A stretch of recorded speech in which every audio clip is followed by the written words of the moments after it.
Hi everyone, I hope you've had a good day and enjoyed today's quiz. There was a slight mistake on the first question where those children that raised it, well done you. Yes, Black Beauty was released into the paddock when his knees had healed enough, not after 2 weeks. It must have clicked wrong on it. So let's have a look at chapters 29 and 30 and see whether or not anything changes for Black Beauty. Chapter 29, Cockneys. Then there is the steam engine style of driving. These drivers were mostly people from towns who had never had a horse of their own and generally travelled by rail. They always seem to think that a horse was something like a steam engine, only smaller. At any rate, they think that if only they pay for it, a horse is bound to go just as far and just as fast and with just as heavy a load as they please, and be the roads heavy and muddy or dry and good, be they stony or smooth, uphill or downhill, it is the same. Oh, on one must go at the same pace with no relief and no consideration. Sorry, the cat just walked across me. These people never think of getting out to walk up a steep hill. Oh no, they have paid to ride, and ride they will. The horse? Oh, he's used to it. What were horses made for if not to drag people uphill? Walk? A good joke indeed. And so the whip is plied and the rein is chucked, and often a rough, scolding voice cries out, "Go along, you lazy beast!" And then another slash of the whip, and when all the time we are doing our very best to get along uncomplaining and obedient though often sorely harassed and downhearted. This steam engine style of driving wears us up faster than any other kind. I would far rather go 20 miles with a good, considerate driver than I would go 10 with some of these. It would take less out of me. Another thing, they scarcely ever put on the brake, however steep the downhill may be, and thus bad accidents sometimes happen. Or if they do put it on, they often forget to take it off at the bottom of the hill, and more than once I have had to pull halfway up the next hill with one of the wheels held by the brake before my driver chose to think about it, and that is a terrible strain on a horse. Then these Cockneys, instead of starting at an easy pace, as a gentleman would do, generally set off at full speed from the very stable yard, and when they want to stop, they first whip us and then pull up so suddenly that we are nearly thrown on our haunches and our mouths jagged with the bit. They call that pulling up with a dash. And when they turn a corner, they do it as sharply as if there were no right side or wrong side of the road. I well remember one spring evening, I and Rory had been out for the day. Rory was the horse that mostly went with me when a pair was ordered, and a good honest fellow he was. We had our own driver, and as he was always considerate and gentle with us, we had a very pleasant day. We were coming home at a good smart pace about twilight. Our road turned sharp to the left, but as we were close to the hedge on our own side, and there was plenty of room to pass, our driver did not pull us in. As we neared the corner, I heard a horse and two wheels coming rapidly down the hill towards us. The hedge was high, and I could see nothing, but the next moment we were upon each other. Happily for me, I was on the side next the hedge. Rory was on the left side of the pole, and had not even a shaft to protect him. The man who was driving was making straight for the corner, and when he came in sight of us, he had no time to pull over to his own side. The whole shock came upon Rory. The gig shaft ran right into the chest, making him stagger back with a cry that I shall never forget. The other horse was thrown upon his haunches, and one shaft broken. It turned out that it was a horse from our own stables, with the high-wheeled gig that the young men were so fond of. And that was Bruno running away. The driver was one of those random ignorant fellows who don't even know which is their own side of the road, or if they know, don't care. And there was poor Rory with his flesh torn open and bleeding and the blood streaming down. They said if it had been a little more to one side it would have killed him, and a good thing for him, poor fellow, if it had. As it was a long time before the wound healed, and then he was sold for coal carting. And what that is, up and down those steep hills, only horses know. Some of the sights I saw there, where a horse had to come downhill with a heavy-loaded two-wheel cart behind him, on which no brake could be placed, make me sad even now to think of. After Rory was disabled, I often went in the carriage with a mare named Peggy, who stood in the next stall to mine. She was a strong, well-made animal, of a bright dun colour, beautifully dappled with a dark brown mane and tail. There was no high breeding about her, but she was very pretty and remarkably sweet-tempered and willing. Still, there was an anxious look about her eye, but by which I knew that she had some trouble. The first time we went out together, I thought she had a very odd pace. She seemed to go partly at a trot, partly a canter, 3 or 4 paces, and then a little jump forward. It was very unpleasant for any horse who pulled with her, and made me quite fidgety. When we got home, I asked her what made her go in that odd, awkward way. Ah, she said in a troubled manner, I know my paces are very bad, but what can I do?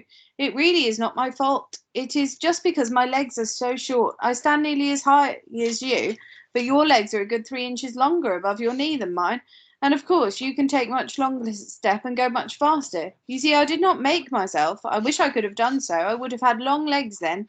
All my troubles come from my short legs, said Peggy in a desponding tone. But how is it, I said, when you are so strong and good-tempered and willing?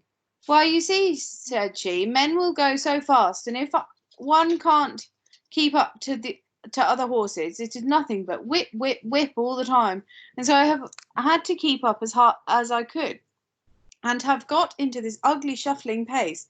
It was not always so, but I lived with my first master. I always went a good and regular trot. But then he was not in such a hurry. He was a young clergyman in the country, and a good kind master he was. He had 2 churches a good way apart, and a great deal of work. But he never scolded or whipped me for not going faster. He was very fond of me.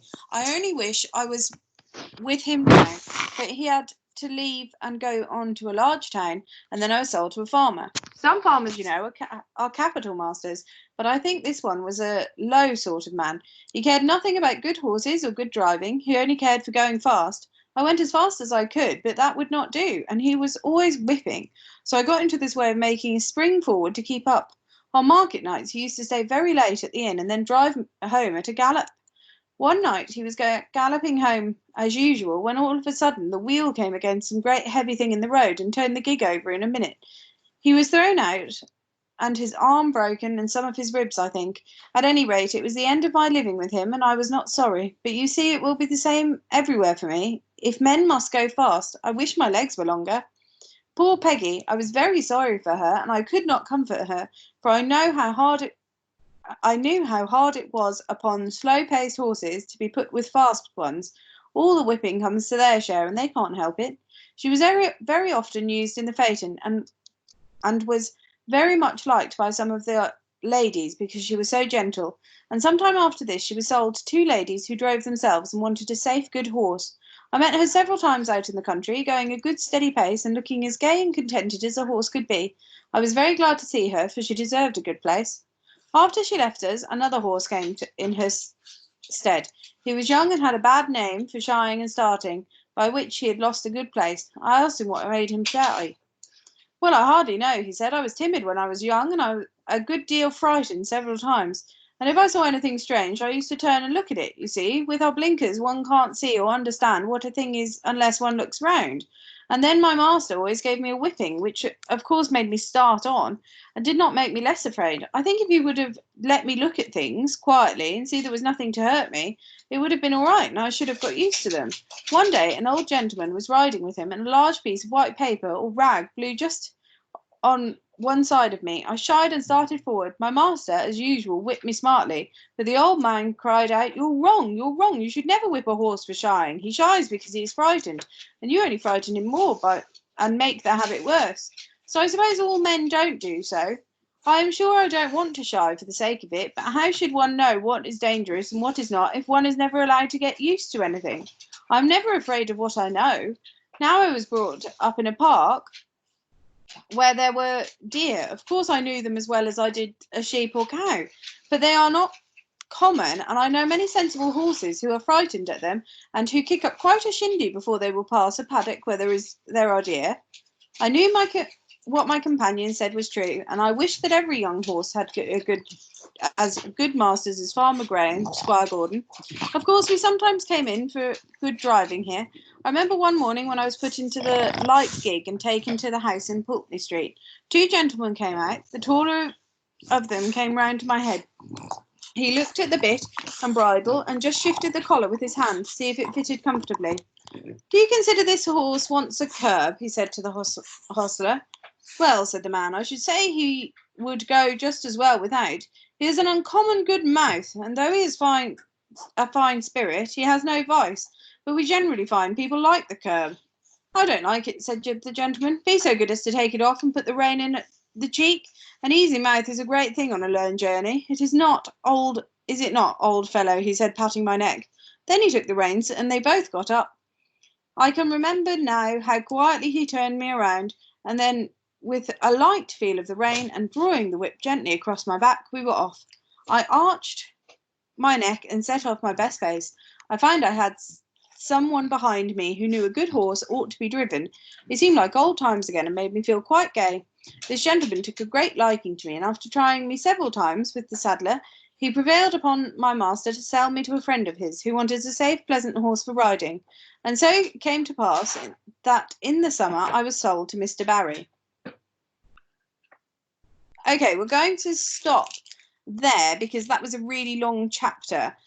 So what I want you to do now is you're going to go over to Purple Mash, and there you'll find a true or false quiz about chapter 29.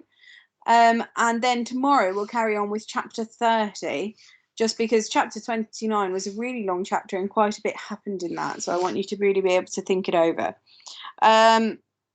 I'm looking forward to seeing how you do. Well done at all of you for working so hard today. Well done for those of you who managed to figure out that there was an error on the system. And we'll see what happens tomorrow when Black Beauty moves to his new home.